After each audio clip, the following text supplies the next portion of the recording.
about now? Yeah. Okay. Okay, so I want to introduce our panel today, and we're going to have 4 presentations on transitions to college. Right here is Lynn Weissman, and Lynn is a parent of a 21-year-old son who was diagnosed with Asperger's when he was 8 years old, and he's now attending college at Consumnes River. And so Lynn has really been through all the preparation that a parent has to, all the things that a parent has to do to prepare their child for college. And Lynn also is a really important part of the autism community. She runs the parent support group, which meets at the Mine once a month. And she's been running that since 1995. And about several years ago, several adults on the spectrum kept emailing her and asking her if she could start a group for adults. And Lynn took it upon herself to start a group, which has now been going on for 5 years. And it's really been an important resource for adults in the community.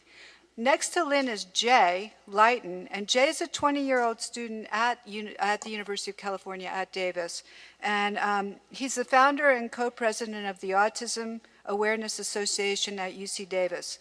And this is the first and currently the most active student organization that promotes education and awareness about ASD and neurodevelopmental disorders at a college campus. Jay also interns at the Mind, and he's helped run some of our social skills groups, and he's been a real asset, and we've enjoyed having him at the Mind. Then next to Jay is Louise Cronick. She's a disability counselor at American River College, and she's been a disability counselor since 1981. She started when she was 10.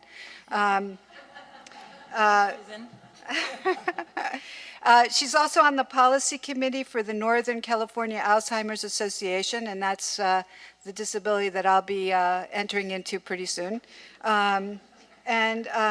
She's also on the Community Advisory Board of UC Davis, and she became interested in working with students with Asperger's and autism because of the increased enrollment of students on the spectrum at the community college level. So she has a wealth of information about what it's like to work with a disability counselor.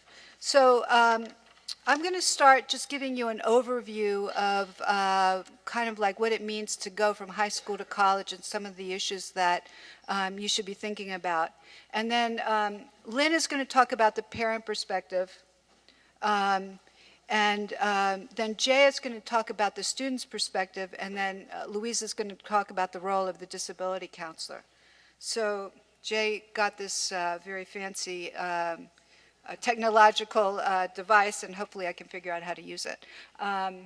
Okay, so let's talk a little bit first about what's different about high school and college, because that's a real transition where there are real differences in expectations. So let's see if I can get this. Oh, there's that. Okay, so first of all, in high school, they are required to provide services, but colleges are required to make reasonable accommodations. Now that is a difference, and it's a huge difference that parents need to be aware of, and also people who are helping to prepare students to transition. I think Lynn is going to talk a little bit more about that. Also, in high school, the special ed or resource room teacher coordinates the services. But when you go to college, the student must request services, and they have to act as a self-advocate. In high school, there's a strict schedule that students are expected to follow. But when you get to college, students have to manage their own schedule. Also, in high school, attendance is mandatory. We all know that there are some kids that violate that, but the expectation is that you're going to go to your classes as they're on your schedule.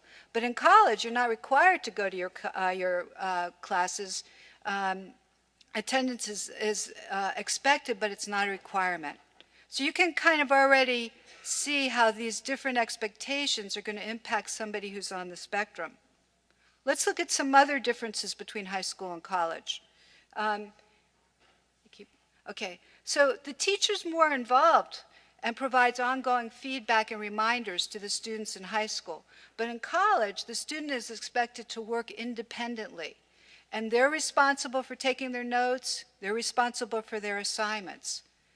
In high school, tests occur regularly, and they cover less subject matter.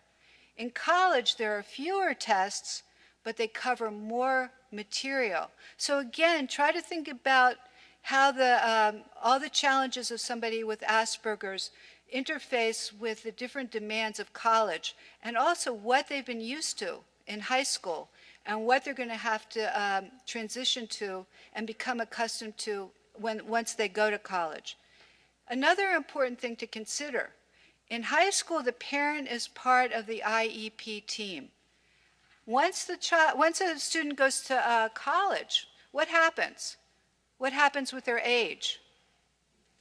How old do they become? 18. What happens when you become 18? You're an adult by the law. Okay? Once you become 18, the confidentiality requirements change. And so confidentiality rules apply. Information is not shared with the parent or with others without consent. So just think about, these are just some of the many changes that you have to keep in mind in this transition period. So Louise is going to talk a lot more about disability services, but just let's talk a little bit about what are some of the differences once you get to college in terms of disability services that are provided. Accommodations are not targeted to specific needs of the students with ASD in the college setting. Accommodations in college are provided to level the playing field. They're provided to make the college experience equal to all students who participate. But accommodations are not made to target specifically the challenges of somebody who's on the spectrum. So accommodations tend to be the same across disabilities. So whether you have ADHD, whether you have cerebral palsy, the accommodations tend to be things like preferential seating, increased time for test taking, and transportation services. However, the typical accommodation for students with disabilities may not be sufficient for the student with ASD. This is a unique syndrome that may require a unique set of accommodations. And so going into the college setting, you've got to be thinking about what are the challenges that my son or daughter, or that my high school student, or that the person that I've been working with as a therapist or as a speech pathologist, what have been some of their challenges that they've experienced in high school, and how are we going to think about those challenges so that we can make accommodations that go outside the typical accommodations that are provided. So some of the questions to ask, and I think Louise is going to cover this in a lot more detail. What supports are available through disability services? And I think Louise will be able to tell you that disability services are not the same in each college setting. And probably in a lot of college settings, you may find, if you're the parent or you're a therapist or a speech pathologist or trying to help a student transition, one of the things to think about is exploring what does the disability services at the college that your student or child is going to go to, what do they provide? Can supports be tailored to individual needs? Remember we said the disability counselor is probably thinking about common accommodations and not specific ones. How often can the student meet with a disability counselor? That's an important question to ask. And are the students taught self-advocacy skills? Remember what we said in the first slide?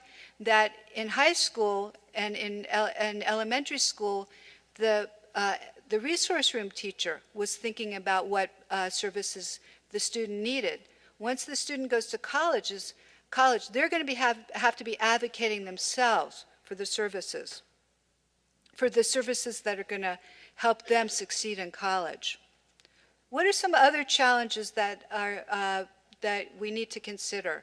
Well, what are some of the challenges that you can think of that a student with Asperger's is going to be bringing with him to the college setting? Just shout it out here. What? Group projects, that's a good one. But that's not the first one I have on my list. Okay, the first one but that's a good one. And we're going to talk, I think we're going to talk about that in this slide. Okay, communication. There are communication deficits. We know that communication deficits are part of the core features of someone with ASD. And when you get to college, the communication demands increase. And also, not only do they increase, but the communication becomes more subtle. So students are going to have to recognize when to contribute to a discussion in college. How much information are you going to offer during that discussion and during a group project? And when do you stop talking? The student, once they enter the college setting, they may need cues or a discrete signal if they're talking excessively or talking off topic. How are you going to get the, either the disability counselor or the professor to know that this could be a problem that needs to be addressed so that the student doesn't either get in trouble or get seen as somebody who's kind of out of the mainstream? Okay, another core deficit we know is part of the spectrum of autism are social challenges. And social demands also increase and are different in the college settings. First of all, the student is going to be meeting with a whole new set of people. If they've been in high school, they've probably been with that group of kids throughout their whole high school years, or maybe even earlier. They may have come, with those kids, that set of students from elementary school, but now suddenly they're going to be thrown into a whole new mix. They also may be with a more diverse student body than they were in high school. There's a lot more opportunities for social relatedness, but there are also a lot more pressures. Also, for those kids that start living, that are going to go to a four-year college where there's dorms, that's going to bring a whole new set of challenges. They may have to deal with a roommate. And you know what dorms are like. For anybody who's gone to college knows what dorms are like, even for the most optimally functioning student. And so you can imagine for any student that has issues with social relatedness, how that's going to impact them. So some of the things that you can do as a parent or if you're a teacher preparing a student is to encourage the student to make connections with other students who have similar interests. You may encourage them to join a club around a particular interest. So if you know that you've got a student or a child that's interested in chess or in movies, there's probably a chess club on campus, or there's probably a group of kids that are film buffs. So helping to support them to get into those clubs is going to help them to develop a network that's going to be more tailored to their interests and needs. We all know that students on the spectrum have a lot of organizational challenges, and the organizational demands in college increase. So the demand for organization is increased because there's a greater workload, and also because the student is expected to function independently. So the kids are going to need, students are going to need an organizational system and organizational supports, and they need to be in place before the first day of class. Got to be thinking ahead and recognizing where's the organizational breakdowns with a student and how are you going to support them. So some of the things that you can do, make workable schedules to manage assignments and exams. And you've all probably told your students this before, but you need to keep reiterating it. Encourage the student to break down assignments into manageable bits. That's probably something that they should have been learning even in high school and before. Also, if the student is struggling socially, they may benefit from a social schedule as well. And they also may need more help with independent living skills, especially if they're going to a four-year college. They may need help with doing the laundry, cleaning their room. Now, let's face it, these are challenges that all kids face when they go to college. I'm sure anybody who's had a college student probably, when your son or daughter comes home, you get the big laundry bag and you're doing loads of laundry for weeks on end. But the student with Asperger's may need even more support around these kind of independent living skills. We know that students on the spectrum tend to get stuck, and inflexibility and adherence to routines may worsen in college. The student may become stuck and or distracted by their special interests and their pursuits. And you may need to alert the disability counselor if you think that this is a potential risk. Now, another thing that I want to talk about before I end is co-occurring psychiatric conditions.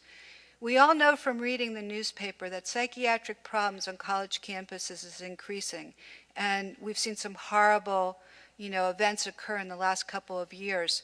I'm pretty sure that guy at Virginia Tech had severe psychiatric problems, and that's a huge problem just in general. In college. Rates of psychiatric conditions, including depression, substance abuse, are high in the college-age population. According to the American Psychiatric Association, 1 out of every 4 young adults will experience a depressive disorder by the age of 24. Now, this is not just kids on the spectrum, but this is students in general who go to college. And persons with ASD are at increased risk of developing a psychiatric disorder. So putting those two together, you've got to be on high alert for that happening to the student as they enter college and as they go through the college years. So there are diagnostic challenges in trying to assess somebody on the spectrum to determine whether they actually have a psychiatric disorder or condition or whether they may be developing one.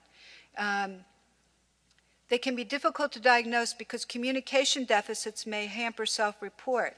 Unfortunately, right now, we don't have any markers to diagnose depression. We don't have any biological markers. You can't swab the brain and say, like you can swab the throat and say, this is strep, or this is depression. And we usually depend right now on self-report. The student can come in and say, gee, I feel really sad. Well, if you can't formulate that kind of a concept and be able to describe it, you may not be able to tell the disability counselor or the counselor at the psych services that you're feeling down.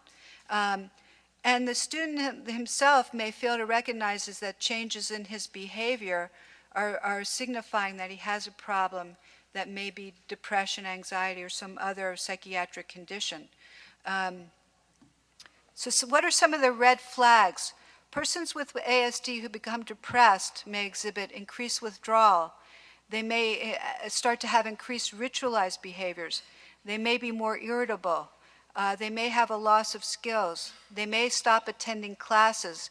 And they may have a deterioration in hygiene or other daily living skills. When you're looking for just in general, if you're looking for somebody who's depressed, you want to look for changes from baseline. Just with any kind of medical condition, if you've got a mole on your face and it's been there forever, you don't start to worry about it until you start to see some changes.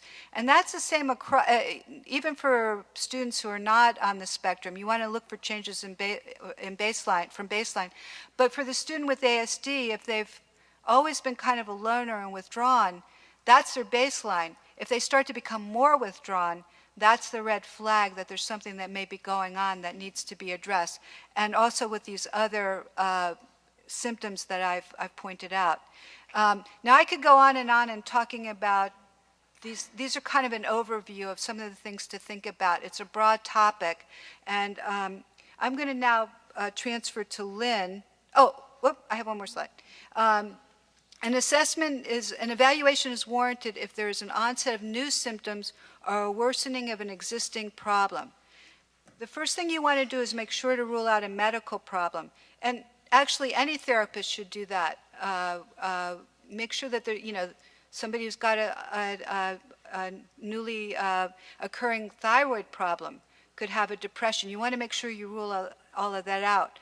Check for a drug reaction. What if you started taking a new drug and you're having a reaction? And also you have to check for substance abuses in college. kids in college start to get exposed to alcohol and other substances, and you want to make sure that you're not dealing with a substance-induced mood disorder or even a substance-induced psychosis. And you want to gather information from multiple sources. So you want to talk to the student. You want to talk, if you can get permission, you want to talk to the parent. You want to find out from a whole range of people, you know, a description of the behavior and what's changed. So that's just a really, as I said, this is a broad topic, and that's just kind of like an overview. Now I want, Lynn is going to talk about the parent perspective, and then Jay is going to talk about the student perspective, and then Louise. Hi. I'm just going to give you a little bit more background about... Can you hear it? Can you hear me okay? Yeah, I'm sure they can. I think I can hear myself just fine. My son was diagnosed at age 8 at UC Davis Center for Psychiatry before the Mind Institute existed. He had originally been diagnosed with ADHD in first grade. And I'm finding more, as I talk to parents over the years, more and more this occurs. They get diagnosed kind of, sort of right, but not completely right, especially the higher functioning and the Asperger's kids. These days we have much better diagnosis procedures, and they are getting diagnosed and identified properly at a younger age, so I'm really encouraged by that. He was diagnosed in third grade, and he was much relieved to find out his diagnosis. He was already asking questions about why I was treated differently. And so it was a great relief to him to know what was going on. And so he was ready to start figuring out how to help himself. A little bit of denial, but that's okay. We worked through that as well. Susan gave you the background about the support groups, and I don't need to touch on that. My slides are the ones that you need a magnifying glass to read, and I apologize for that. This is like the first time I've done a PowerPoint with all the bells and whistles, so I do apologize for that. My son did generously help me with this, and Jay generously helped me tweak this to make it better. When do we start transition planning? As soon as the diagnosis is made. It's as simple as that. No matter how young they are, you start transition planning. And guess what? Right away, you, the parent, become the project manager for the rest of your child's life as they grow into adulthood, even into adulthood to a certain extent. If you can at least keep that connection with them and help them and support them as needed as they go into adulthood and beyond. Again, as soon as you get that diagnosis, you want to begin teaching effective self-advocacy practices across all environments. And this starts even in elementary school. You start setting goals, and you want to build their confidence and the fact that they feel competent.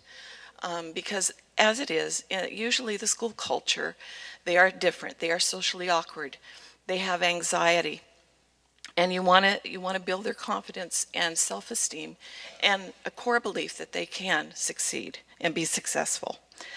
So an example of an IEP goal for that would be simply learn how to ask for help appropriately in elementary. Starting in elementary school, that can be one of your first IEP goals. And it's a powerful goal. Individualized supports in middle school and high school. I have a note here, see attached article for strategies, and I did submit it. They didn't include it. I will print out that article, and I'll put it on the Sacramento Asperger's table, and it'll be available tomorrow if you'd like to come by and pick it up. And then another consideration as the project manager will be diploma versus certificate of completion, and we'll talk a little bit about that later.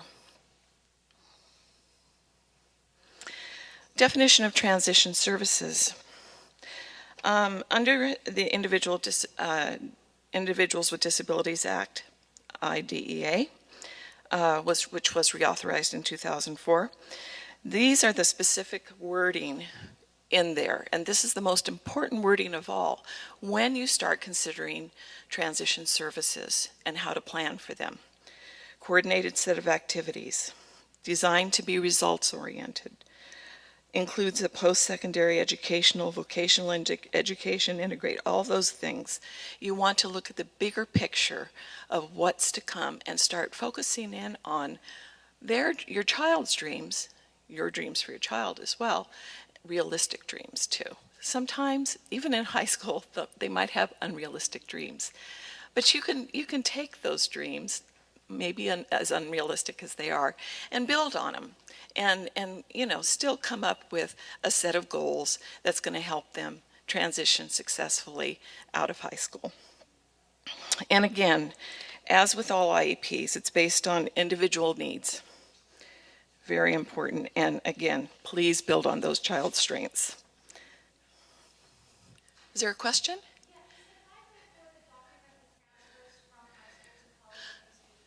The 504 is a different document than an IEP. They're two separate, we're talking, she asked about a 504 plan. And does that transfer to college? Yes, some of the provisions in the 504 plan, you need to make sure it's up to date when they exit. Some of them can transfer to college. And I think Louise will talk a little bit about what is transferable and what isn't. But you should know that not necessarily everything, just as it appears in that 504, can transfer to college. It's going to be a little different, but certainly have it up to date. So that going into college, there's a clear idea of what is helpful. Okay? Does that answer? Okay. What is IED? Let me get going here. Roll along. What does, I'm sorry, what else does the IED mandate? It added further education in 2004, and it provides for a free and appropriate public education, or FAPE, designed to meet their unique needs and prepare them for further education, employment, and independent living. So it's setting them up for, okay, we need to start looking at what's next and coming up with appropriate goals now that's going to prepare them for that further education, employment, and independent living. It's all part of the success, complete success once they exit high school. Appropriate measurable post-secondary goals must not begin later than the first IEP. It's a little tricky. To be in effect when the child turns 16 and then be updated annually thereafter. So it's important to remember, if they're going to turn 16 and you're planning the IEP when they're 15, you need to make sure the goals are in place and that IEP when they're still 15, so that when they turn 16, the goals are up and running. Okay? And also I just want to mention that I believe in the California Education Code, and I don't have the citation, but I believe this to be true, that it does allow for you to start a transition plan earlier than the age of 16 if it's the IEP team is in agreement that it's needed. You could conceivably start looking at it as early as the age of 14, which we did with my son, and we started setting some goals. So that's something to be aware of too.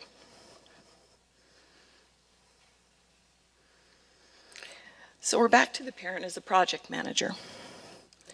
And Susan's slides on communication, social demands, and organizational challenges contain some really great ideas for developing transition goals around those areas you're going to need once they exit. So look at those slides again, and there's some great ideas for developing goals. Also, you want to, again, be working on self-advocacy, and we're talking about higher level at self-advocacy skills. And we want them to be able to communicate appropriately, whether they're verbal or nonverbal. And that's absolutely a requirement. As an adult, even if they're nonverbal, they still need to know how to do it appropriately. We want to work on the goals, build in flexibility to give the child opportunities to work through real life issues. Teach, practice, real life experiences. These are the kind of goals you want to develop, and then you want to practice them. You want them to be generalized. And then you want to be sure that the child is involved in the decision-making process. And by then, of course, the child is a teen, and you better not call them a child. Um, but really, you can start that process in a very small way by allowing them to come into the IEP, even in middle school, and just come in, have a little prepared statement, be able to say, you know, this is what I like, this is what I don't like. Allow them to say what they don't like. It's okay, and let them develop some self-confidence that the IEP is helping them, and they have a say in it, and they have a stake in it as well.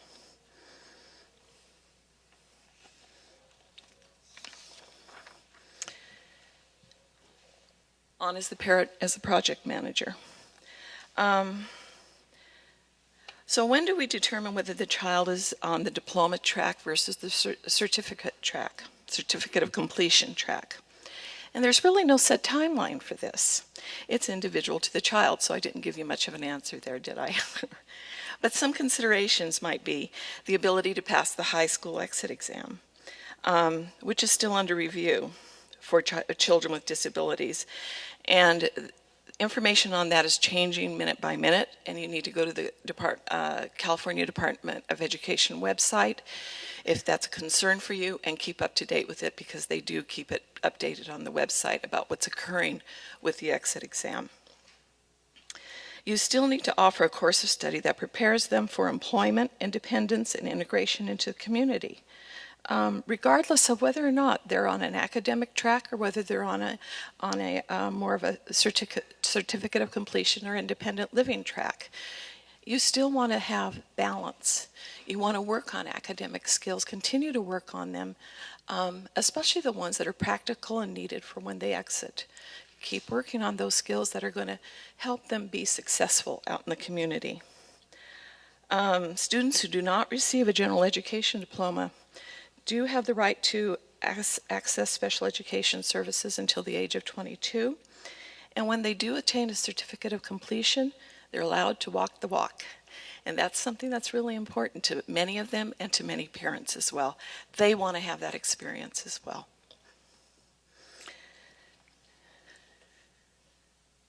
Continuing on as a parent as project manager. Make the exit IEP meaningful. Don't treat it lightly. You really want to focus in and consider it as a blueprint of what's next. So don't think, okay, phew, we're done, we're out of here. Let's just get through this, and make sure that it is a meaningful IEP.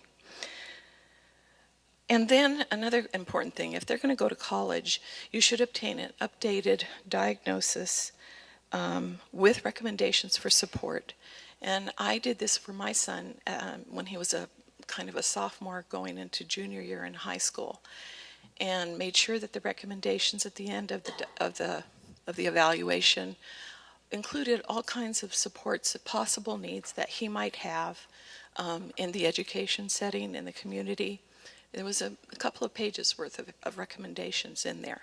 And I think those were important. We still look at those once in a while. And you can work with the person who does the diagnosing to make sure that those recommendations are relevant for your child.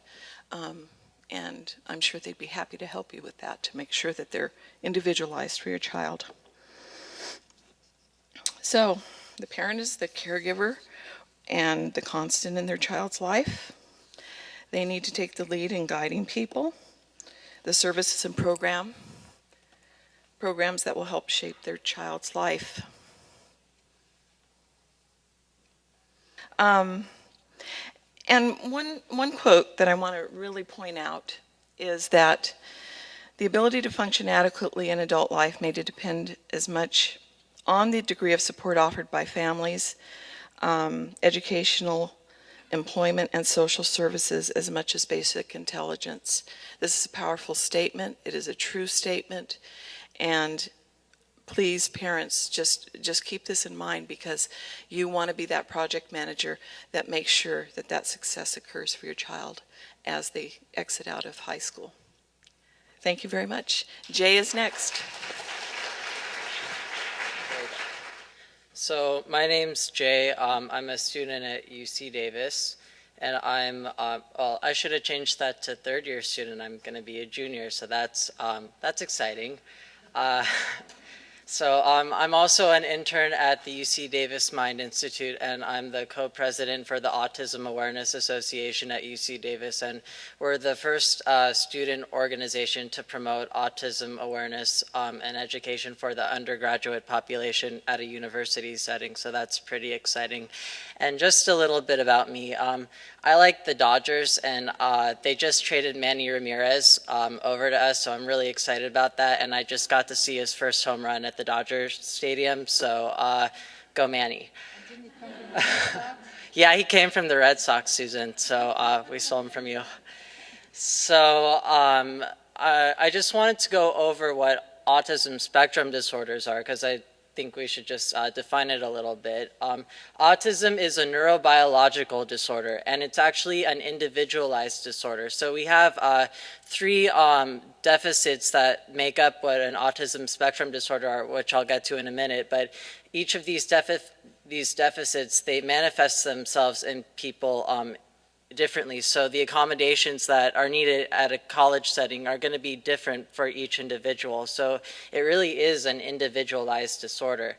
And when at a college setting, we're really looking at the mild range of the spectrum, not really the severe range. So students who are at a college setting, they're really high functioning, so they can go to class, take notes, hopefully, and well, the goal is for them to take notes and to participate in class. And so, but the deficits that are included are social interaction, communication skills, and repetitive behaviors. And so when students are going to college, a lot of the times what students think about are classes, workload, clubs and activities, jobs, internships, and socialization. And so the idea of this presentation is to kind of take these topics and think about how these activities might affect someone who's on the spectrum. So a student who's on the spectrum, they can take notes, they can go to class and participate, but are they going to? Are they actually going to attend class consistently? Are they going to be able to participate in clubs and activities? Are they going to be able to go out and get a job and hold a job? Are they going to be able to participate in the university life and socialize? Are they going to be able to go to parties? And are they going to want to go to parties? And are they going to be able to get internships? So these are the types of things that when I was going to college, I was thinking about. And so how might they affect somebody on the spectrum? So I just want to keep those things in mind. And then for the most part, colleges right now, they're set up to handle disabilities. I think all colleges have a disabilities office, and Louise will address the whole disabilities she's a disabilities counselor, so she'll talk about that more. But right now, colleges are supposed to provide reasonable accommodations, and most of those accommodations can handle physical, psychological, or learning disabilities. But right now, colleges really aren't set up to handle autism spectrum disorders, and so that's the area that our panel is really looking at. And so that's what this presentation is going to cover. And since I've been at UC Davis, what I've really noticed are that a lot of these issues like advocacy, education, awareness, support, socialization, and centralization, they really aren't touched on for the ASD population. So getting services for the community and actually providing them are an issue. And I think these are the areas that are going to really need to be focused on to get the appropriate accommodations and services. So I just wanted to highlight these issues. So the first thing, I wanted to try out this pointer because I got it.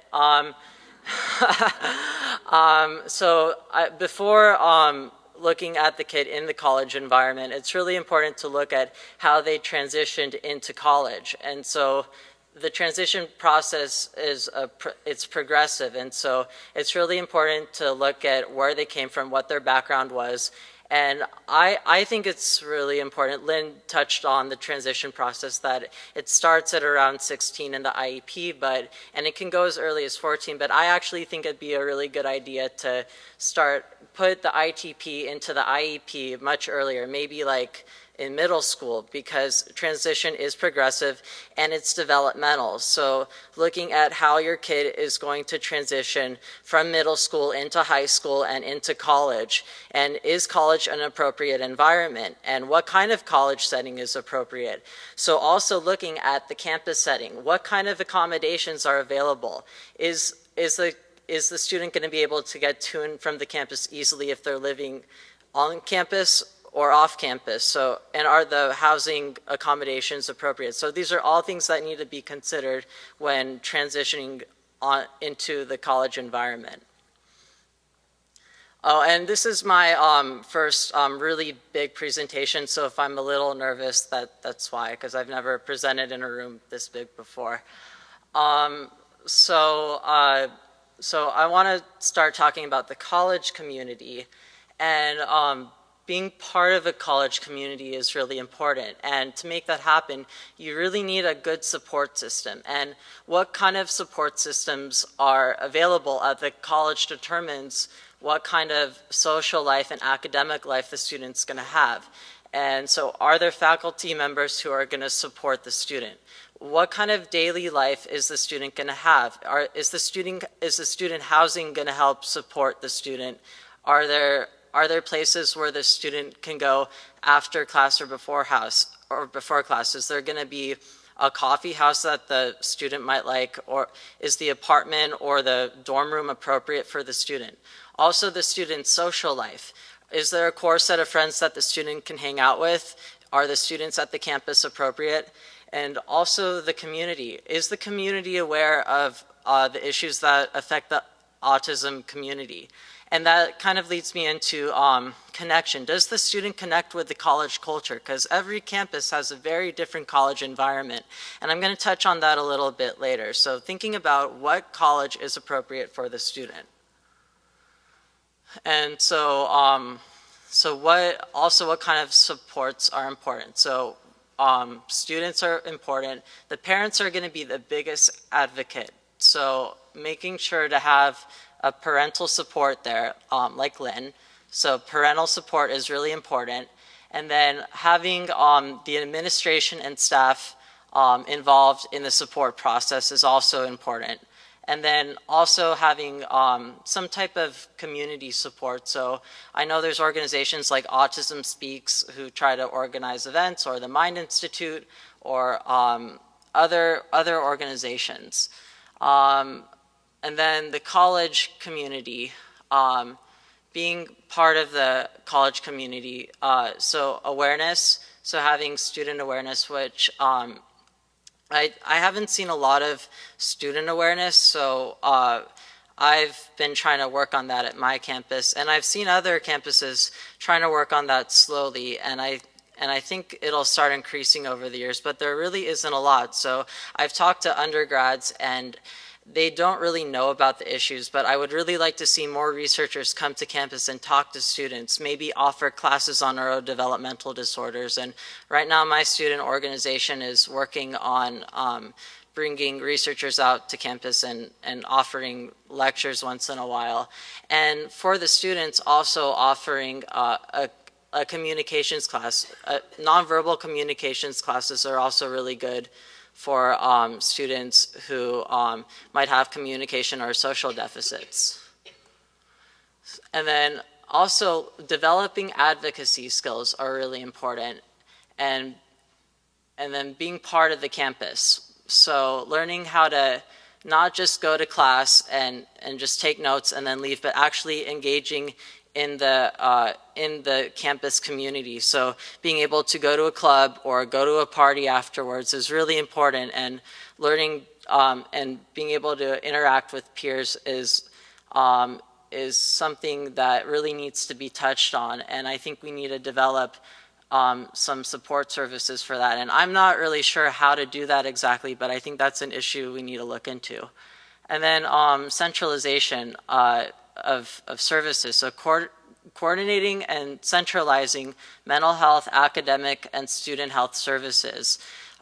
So what I've noticed, at least at my campus, is that there's on one side of the campus you have CAPS, which is the mental health, the counseling, and psychological services, and then on the other side you'll have the Student Disability Center, and they're on opposite sides of the campus. So you'll have, if you have a student who really might not be able to advocate for themselves, if you have them running across from one side of the campus to the other trying to get services, it's not going to really work if somebody's on the spectrum. So I don't see how that's going to be, even if they do offer the services, I don't see how that's going to be plausible. So an ideal system would be having a case management system. So you have one person that you go to, and for academic needs, mental health needs, disability needs, and having a coordinated system, but that's in an ideal world. So advocacy services are not centralized, and then we need to start training professionals on campus. So I'm just going to go to organization of services. So there's a difference between seeking and accessing services. So there's an issue between finding services and then actually accessing them. So actually finding somebody and then actually having a student go and then get the services. So having to go to the teacher and then go back to the disabilities office is a really big issue. So there's a big difference between seeking and accessing services. And then so what we have at Davis is the Student Disability Center, the psychological services, the counseling and psychological services, and the UC Davis Mind Institute, and my organization, the Autism Awareness Association. And then we need increased awareness and support, and more clinical peer support groups and professional training. And we need more support among campus organizations. And it'd be really good if we would have a main advisor. And from the student perspective, I would really like to see students get more involved. There's a really big opportunity to have students get internships and generate future careers. The Greek system is a really big way to get students involved because they drive a lot of support from the student campus. So to get students involved in that way is really important. And then student council at UC Davis, they also help create a lot of support. So involving student councils, and then just creating awareness groups. And then I wanted to touch on Facebook really quickly. So Facebook is a really good tool because it's for people who might have issues with face-to-face contact. Social networking sites are really important. So I'm gonna wrap up. Okay. I mean, basically the points that I just wanted to drive, that there really needs to be more clinical services provided on campus, and that there needs to be more student awareness. And those were the 2 points that I really wanted to drive home. So that's basically were the 2 really major points of my presentation. So, yeah. I'm pretty good at multitasking with like driving and eating and talking. Technologically, I'm sorry if I do not keep up with these slides and my notes and my reading glasses and everything else at the same time. So bear with me. All right. Okay. All right. First of all, I wanted to let you guys know that we have at American River College, where I work, 3,000 students that go through our program. That's a lot of students with a lot of different disability issues. Also, please feel free to ask questions as we go along, just because we're sort of running out of time, and I have so much information, and everything does get to be very subjective, so I want to cover issues that everybody wants to know about it. So if I miss something, just please feel free to ask me. Differences with K-12, and I know Susan hit on this a little bit too, but a couple other differences I wanted to bring up. In K-12, students know their teacher. Maybe they have 6 teachers, 5 teachers, whatever it is, and they do get to know the teachers. As soon as they come to us, it's all of a sudden like when class is over, they're gone. The instructors at our college want these students to come in and get to know them. And they want to get to know the students, and they want to know that their message is getting across to them. So it's really important. And it is so hard with the new college students to let them know that it doesn't mean you're going to get more homework or that it's any kind of a trouble or whatever, that you really do need to just go in and sit down and just start rapping with your teacher. Let that teacher get to know who you are. Another thing as far as like absences, we had a couple of students come in and with a workability instructor, and one of the things they asked was, if we miss class, do they call our parents? Because they don't know, they really don't know. And so, no, if you miss class, you get an F. I mean, it's a very, very different kind of a responsibility. And this takes sort of an appointment ahead of time, which I'm going to get to with that. Ideally, at the first meeting with a counselor. It would be great if we could get our assessment scores prior to that student coming in. That's math, reading, and writing. I tell them it is not a grade. It is not it's nothing. What it does is it just equates to a class on our campus that would be appropriate for them. That's all it is. But it gives me knowledge of where they are in those areas. I do not want to put a student into a class that's going to be too difficult. I would much rather have them getting A and kudos than to go into a class that's going to be too difficult. The math assessment now is done online. They can do it from home. The reading and writing has to be done on campus. So it's a really good idea to have this ahead of time. The really positive thing that we have in my office is called priority registration. That means when a student goes through our center, they get the times and days they want for their classes as well as the instructor that I feel might be a good match. That is so important. All of us know the difference that a good teacher can make. And I try to stress that I don't know how many times. You need to get in during priority reg time so that we can set that up for you. What we do give them, and we have classes that do this, but they get one of these. It's an ARC. It's like a regular planner, except it has our dates and times. When is registration? When do you need to see a counselor? When is the time to drop a class so that you don't get an F and you get the W that you're supposed to? When can you get your money back for a class? All the things that probably the parent wants to know, it's in this planner. But the student needs to start using it. Priority reg for us, because we register before anybody else on campus. Usually I tell them to call at the end of September for spring semester, and usually in March for the fall semester. And the dates will vary depending on when the printer gets the schedule out. But usually they can be a little bit ahead of the game, and our reception desk will let them know exactly when they can get their appointment. We also like to find out, I like to have a parent with a student if there is any kind of a severity of a disability, because a lot of times, number one, the student that's been all through special ed doesn't have those advocacy skills yet and sort of does depend on the parent to kind of help out. The parent also gives me an idea of who that student is in other ways as well.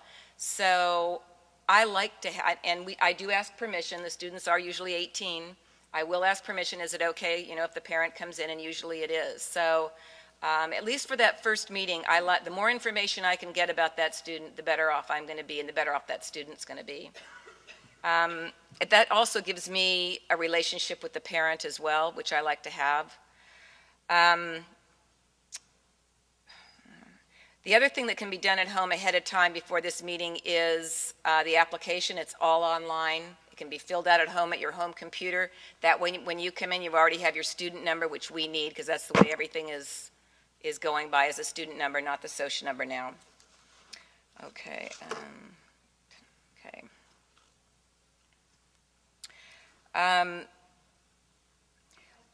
Sure.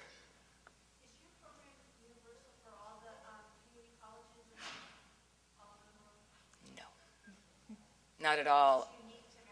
Yeah, pretty much. Yeah, we're all a little bit different. We all have to follow some of the, larger big picture regulations. All of us do.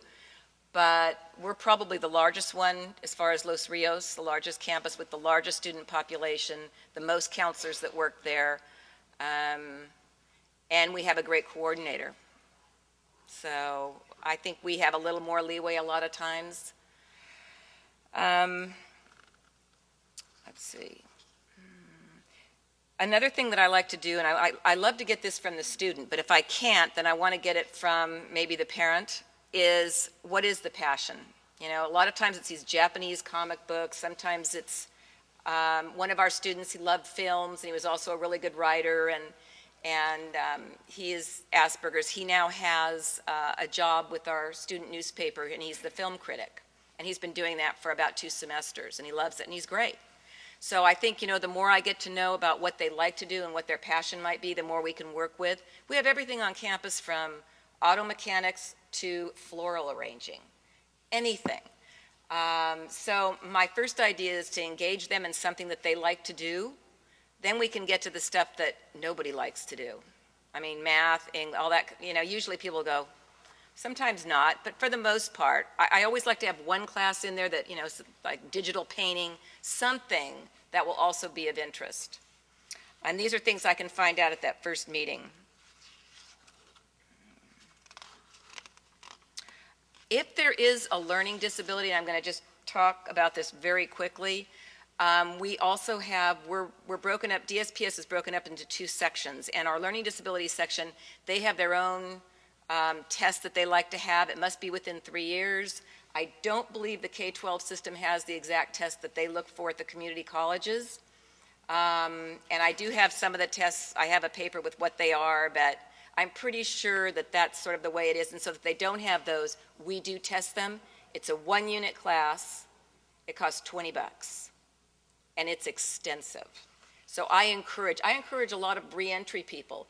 And we have a lot of them who are very bright people, but were maybe never encouraged to go to college. And they always felt they struggled in school, but they were really bright. And they come in and they can get a full battery of testing for $20, along with the support services afterwards that we'll help them with. So I can get those for you if anyone wants to know what they are. We have 3 classes, well, 2 classes associated with our program. Both of them are kind of an orientation to college. It tells you about things like time management, study skills, and I brought these with me because a lot of times, and it's perfectly understandable, this is the catalog, this is the schedule. They're 2 different things. The schedule comes out every semester, the catalog once a year. This is every class we offer at the college at any time. This is just the classes offered that particular semester. A lot of that, what's a unit? What do you have, what are your requirements? There's so much to go over at a short meeting with a brand new student and their parent, or a brand new student alone, that I really encourage the brand new student to get into these classes. And they have some great teachers that teach them. As far as accommodations, once again, I'm going to stress reasonable accommodations. And by reasonable, we do go outside the box. I mean, we had a student that weighed 850 pounds. We arranged to get a chair that would fit this student. We had a woman, and I find this sort of interesting, and even on our campus, who was very, very bright. She had had a schizophrenic breakdown at the age of 18, was headed to UCLA, I believe, at the time, and spent a number of years, not institutionalized, but at home. Came in to take a couple classes, was in a Chem 1A class, and was just asking inappropriate questions with the TA. And so the TA told the prof called me, and he said, she's asking questions about chemistry, but they have nothing to do with the chemistry class we're in, and she's taking up time. And I said, well, how is she doing academically? He goes, just a minute. And he came back on the phone and he said, oh my God, she's the highest scores in any of my sections. All of a sudden then, no problem. So it's really interesting how you can kind of work with, for the betterment of the student, to try to do something. So we provided a buddy with her to go to the section so that she would ask the buddy first, is this an appropriate question or whatever, and the buddy helped her out. And that worked out fine. And she's done very well, and she's now here, actually. So anything can be worked out we do try. That's the wonderful thing about our program, not to brag about us, but I will. We do. We will try anything we can that is reasonable. Now, we had a student that had chronic fatigue syndrome, and the mom called and said, she can't come to class maybe for 2 weeks. Well, no, I'm sorry, that's not reasonable. And a lot of it we have to rely on the instructor. The instructor says, no, they're missing too much. Part of my class grade is based on participation. If she's not here, a note taker's not going to do me any good. And that's the way it goes. We'll find a class maybe that will work for you. This class will not. So we will try to work with and troubleshoot anything we can, but we're not going to do, way beyond the call of duty with that. Let's see. I don't even know if I'm on the right slide. Case in point, no. Yes, I am. Okay. Okay. Now, when you don't, this is going to go into this class with the planner as well. But as an example, and I was telling my committee here about this, one of my students who has Asperger's syndrome came, and I called because I wanted to interview all of them before I came here, just to get some ideas about what they felt really helped them on campus and what they felt maybe they could use that we didn't offer them yet. And so while I had him on the phone, I said, by the way, I don't think I've seen you in a while. Did you register for next semester? No. I said, could you come in, please, and let's work on that? Oh, okay. And then when he came in, you've got to use these dates because we don't have a case manager. We're not social workers. There's nobody that's going to say, and we're not the parent. And the parent doesn't usually come in after the first visit. So that is sort of a way that they do slip between the cracks sometimes, that the planner will help the parent as well to say, hey, this looks like it's priority registration time. Have you talked to your counselor yet? Have you made an appointment yet? So, okay. Right now, with some of the students, I wrote some notes as far as examples, following that passion or areas of interest. We have 3 students right now in theater. They're in acting classes, our beginning acting classes, because number 1, it's giving them a script for conversation. Number 2, they're reading and getting direction on how to respond to body language, facial signals, and that sort of a thing. And they're enjoying the class. I don't know academically what happened with their grades, but I know that they're going to go ahead to the second section of the class. So obviously and hopefully they're getting something out of that. I also have a student in Spanish, just does remarkably well with Spanish, and he became a Beacon tutor. Now, this was something very different. Beacon at our campus, and I don't know if it's statewide, it may be, but what they do is a professor will train a very good student from the semester before to work with the future, semester students. They know what the students need to study for the exams.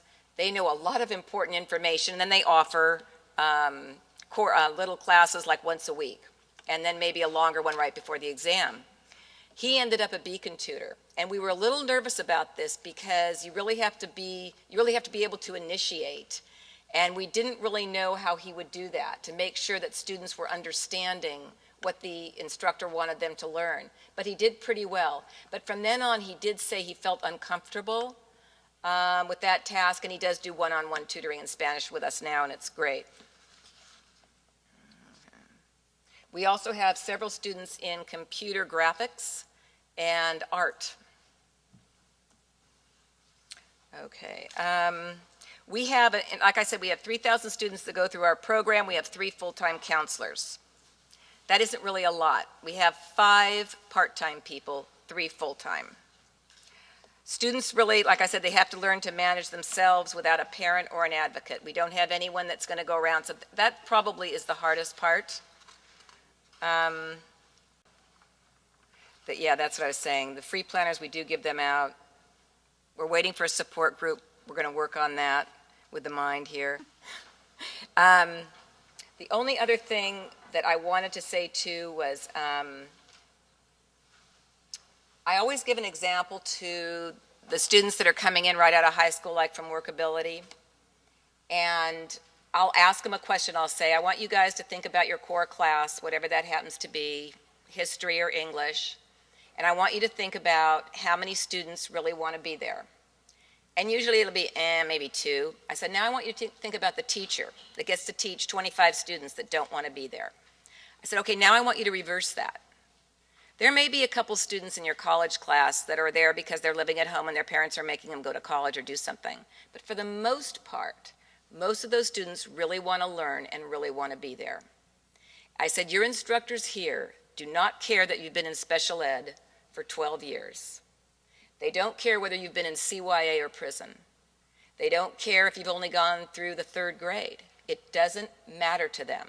It's what you do from this day forward that matters. And I can tell you that is the absolute truth at our college. Anyway, thank you. Any other questions, or for anybody, actually? I think we still have 5 minutes. Is that, okay, yeah, now we can take some questions. Yeah. Go, yeah, right there.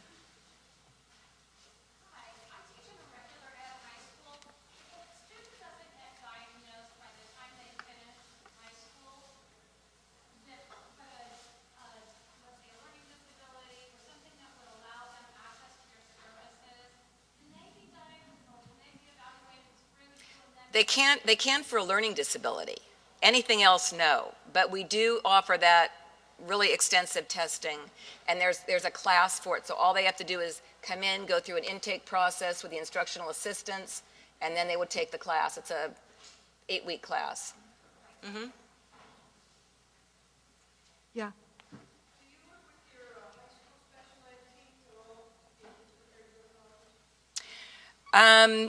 The workability, we do work with them. I know that in general counseling, I'm not in general counseling, they have several people that are sort of intermediaries. They go out to the high schools. We really don't do that anymore. So I guess it's yes, we do, just with the workability folks. Special ed I have before, just because I get to know the special ed teachers sometimes, but generally, as far as an organized kind of program, it's workability. Do you know what workability is? It's through the Department of Rehab. So, anything else? Any other questions? Yeah, yeah.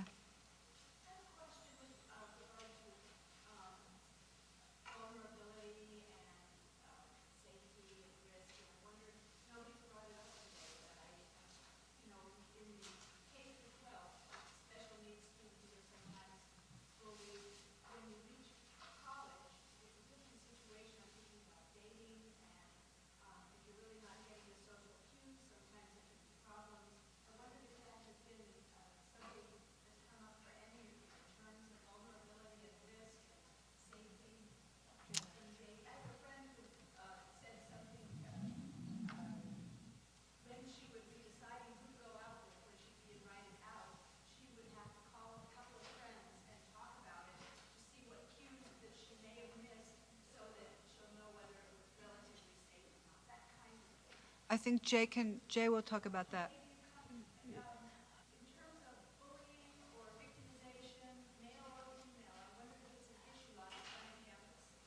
Well, I don't think in the college setting victimization is as big of an issue as it is in high school, but I think the issue of peer acceptance is still very big, and the issue for people on the spectrum to want to fit in, especially with the Asperger's population, the need to be accepted. So if a student, if you're in the especially in the dorm setting, if there's the need to, if students are saying, oh, you should try alcohol, or you should try marijuana, something to that extent, I think a student on the spectrum may be more inclined to try something just to fit in. So there's definitely that issue that needs to be considered for someone who's on the spectrum, who may be more vulnerable in that kind of situation. I also just wanted to mention, I brought these books. They're academic support services. This is for all students on our campus. So if any of you have classes or kids or whatever, there are some wonderful, wonderful programs that everybody is eligible to use. So I do have some extras if anyone would like one. Rick had a question. Jane, what's your experience like with respect to AS students self-identifying as Asperger's students? I know that there's students on campus who, some of them, they want to self-identify, and then there's other students who choose not to. So there's kind of a split in the community. So some are okay with it, and some don't choose to disclose that information. So and it's really a personal decision, and some people choose only to tell a few of their personal friends, and then some are okay. I think it's like for people on the spectrum, it's like breast cancer in the 80s. I think that's a good way to describe it. And so it used to be kind of a hush-hush issue, and I think now it's gaining some more acceptance. So I think people are starting to talk about it more, but I know there's a lot of students who don't want to talk about it, and there are students who do want to talk about it. So it's kind of a divided issue.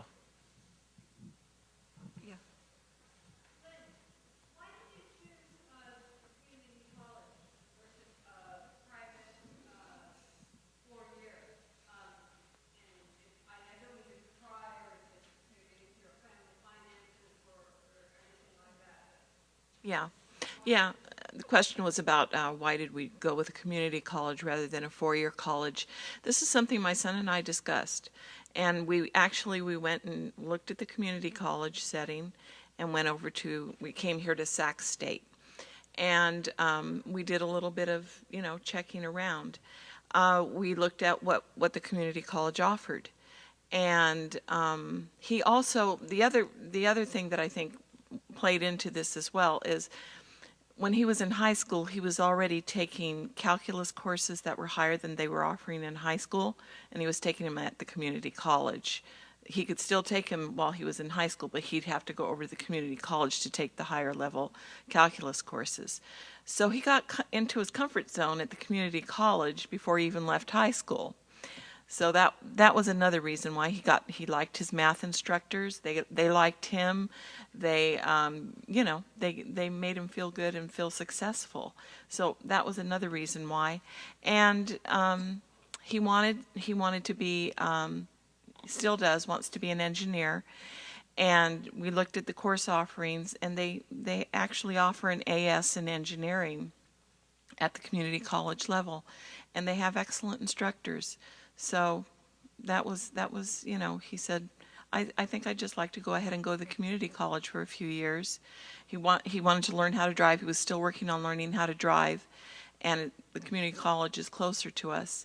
So that kind of played into it too, where he could he did finally get his license, and he now in his comfort zone for driving back and forth to the community college. So he's going to transfer probably next year into a four-year college, and he'll probably stay in the area here. Most likely it'll be Sac State, and he'll widen out his horizons a little bit more within his comfort zone without kind of taking a big, huge bite of the apple. Is taking little bites gradually.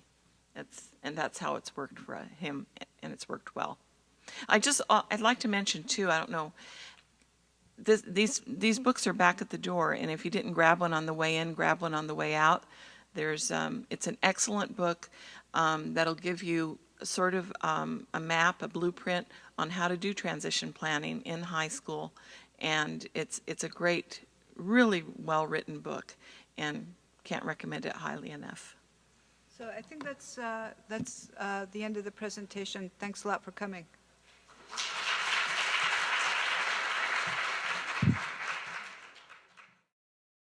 The UC Davis Mind Institute began in 1998 with a promise to find cures for neurodevelopmental disorders. Every day, our physicians and researchers come closer to fulfilling that promise. Their groundbreaking research on autism, Fragile X syndrome, learning disabilities, and other brain disorders is helping children achieve their fullest potential. Please call or visit our website to find out more about current studies, our research team, and upcoming events.